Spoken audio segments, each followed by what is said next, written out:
Motion in limine is a legal request made before trial to exclude or limit certain evidence or arguments during a trial. The phrase in limine meets at the threshold, and it's a way for attorneys to address potential evidentiary issues before they arise at trial. April 9th, 2025, motion number 8, defense motion, make and model of suspect vehicle 1. I think we're on the make and model of the suspect vehicle. Enjoy your seatbelt.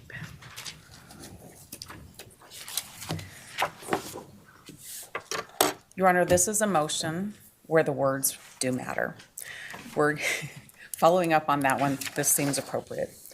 This motion, we're talking about the phrase used by the state, suspect vehicle number 1. First, this motion is grounded in Mr. Kohberger's rights to due process and a fair trial. Thinking of why we have this motion, we have to remember this is a highly circumstantial case. That's what this case is about. And one of the pieces of circumstantial evidence that the state will use is a video from a house on King Road, 1112 King Road. And that video depicts a vehicle. There are several views of that video with vehicles in it. The state will also use other videos that depict vehicles or a vehicle in surrounding areas. As they said in their response briefing, they do not have one continuous video loop. So the state's piecing together several videos and calling them all suspect vehicle number 1. That invades the province of the jury to make that determination.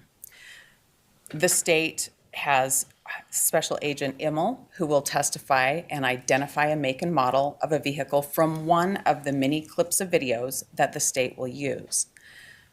That make and model cannot be identified from other than one view of that. This motion is not asking the court to prohibit the state from producing the videos or producing Agent Immel insofar as his testimony matches his expert disclosure. But this is about preventing the state from saying, this is suspect vehicle number 1. This is the same vehicle in all of these video clips. That's something that the jury will have to decide after they hear evidence to make that determination. This motion is important because that has been referred to, suspect vehicle number 1 has been referred to by the state in their affidavits for search warrants and other pleadings that they've written where the state has made this connection and they can't do that. This is up to the jury to make the connection if this vehicle in 1112 King is the same one that was in 1125 Ridge Road and other various places that the state intends to show.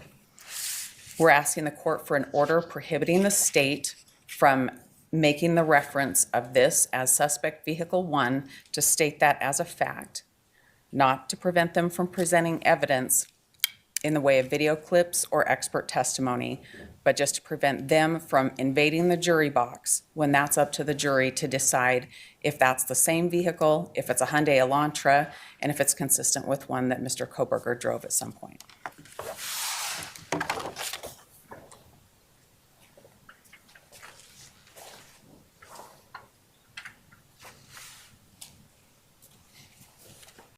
April 9th, 2025, motion number 8, state's response to make and model of suspect vehicle number 1.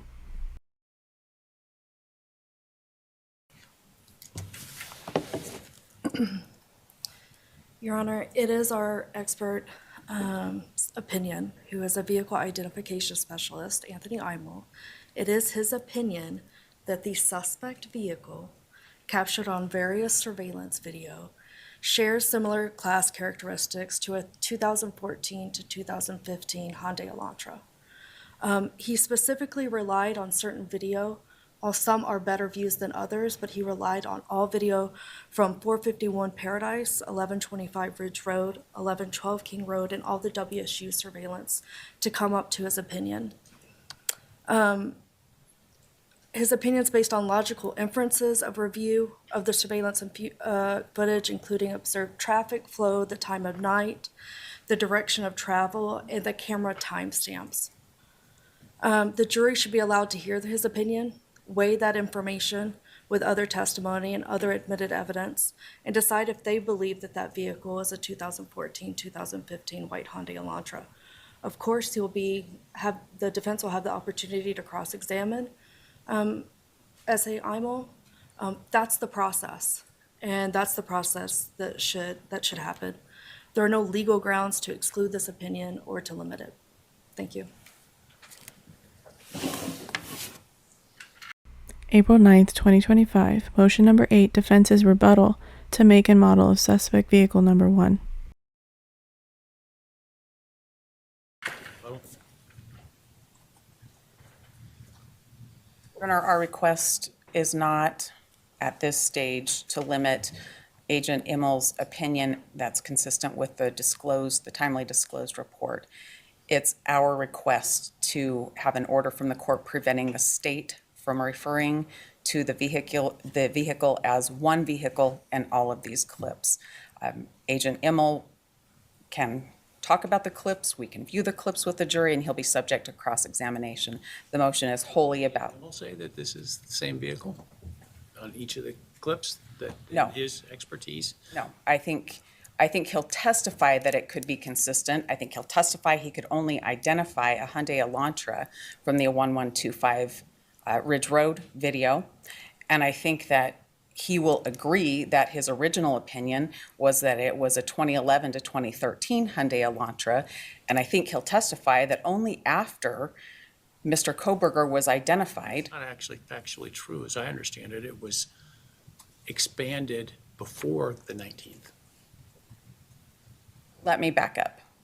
The email that I think was disclosed in the Frank's motion to the court was that he preferred a 2011 to 2013 Hyundai Elantra, but open up the search through 2016.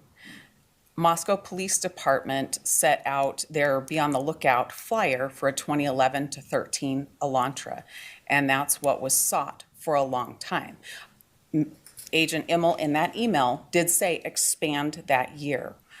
The change that there's a vehicle, a Hyundai Elantra, that's a 2014 to 2016 came later, and that came after Mr. Kohberger was identified on December 19th, and in looking at WSU footage of a different vehicle.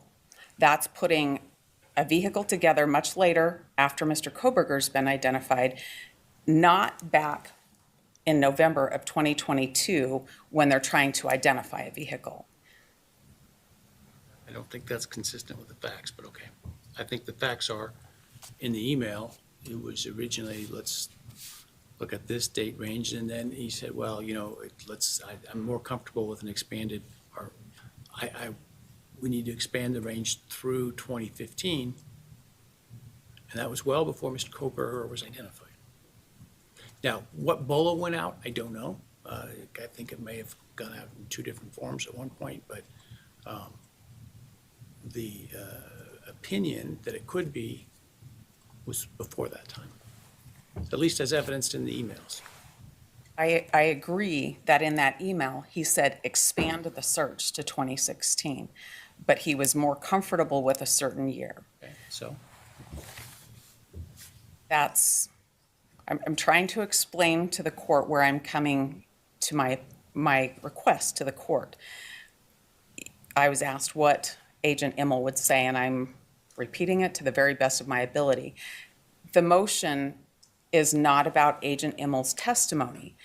I will be able to cross-examine him. He can talk about the videos. He can talk about moments in time where he made certain identifications and why he said what he said in emails. I can talk to him about when the focus for 2014 to 16 changed. What I'm talking about in this motion, what I'm asking the court to exclude, is the prosecutor from standing up and telling the jury that this is the same vehicle all the way through these videos. that would violate what I said earlier about argument before closing. They may say in opening, the testimony of the FBI specialist you will hear is that this is the vehicle that is seen on the various surveillance cameras. That's different.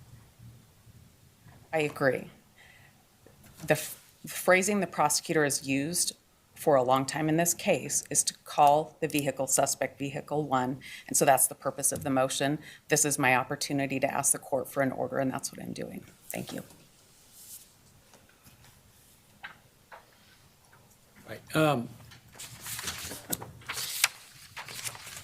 So I'm going to write a little something on this issue, but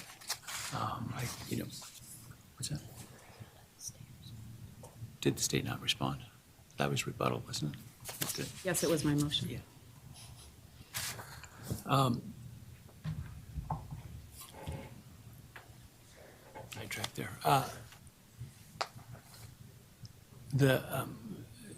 My inclination is certainly the state should not be making conclusions outside of closing statement. I don't think calling the vehicle suspect vehicle 1 is making a specific conclusion. It's, again, using a term that is used within the investigation, but specifically making an argument that the various vehicles, or the various images of vehicles on the various surveillance cameras is the same vehicle, making that conclusion is an argument. And so that wouldn't be appropriate. I think in opening, for example, you can say that the testimony will be, right? As to the agent's ability to make that conclusion, I don't believe that that is an ultimate opinion of that is taking the ultimate conclusion from the jury. I think that's right within the province of expertise, and I don't believe, based on the evidence, that it is speculative, such that the agent shouldn't be allowed to offer that testimony. But I will write up further my analysis on that. All right. With that, let's take a lunch break, about 45, 50 minutes, and then we will come back. We'll shortly before 1, but no later than 1.